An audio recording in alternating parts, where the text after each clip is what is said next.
De nouvelles frappes aériennes turques ciblant les positions des YPG, milices kurdes des unités de protection du peuple, ont touché la ville d'Afrin.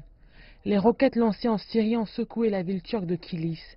Même si Ankara a réitéré que seuls les terroristes sont ciblés dans l'offensive, l'Observatoire des droits de l'homme en Syrie a déclaré qu'au moins 18 civils avaient été tués à Afrin et dans les villages avoisinants par les frappes aériennes turques qui ont débuté ce week-end.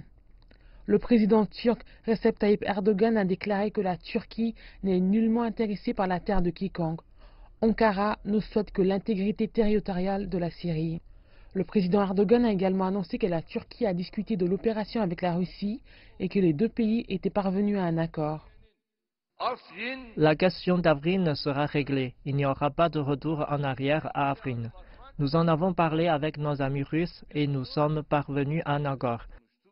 Si le président turc Tayyip Erdogan ou les forces armées turques lancent un appel pour une campagne militaire, je rejoindrai l'armée sans même dire au revoir à mon enfant, si Dieu le veut.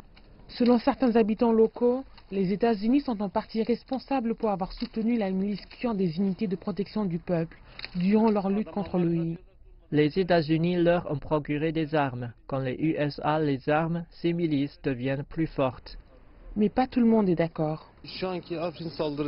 Je n'approuve pas l'attaque qui est menée en ce moment à Afrin. En effet, les Kurdes ont fait leurs preuves lorsqu'ils ont combattu le camp de Daesh. Ils ont gagné leur place au sein du monde politique. L'OTAN a publié un communiqué sur l'offensive et déclaré que la Turquie a le droit de se défendre contre le terrorisme, mais a plaidé en faveur d'une réponse proportionnée et mesurée.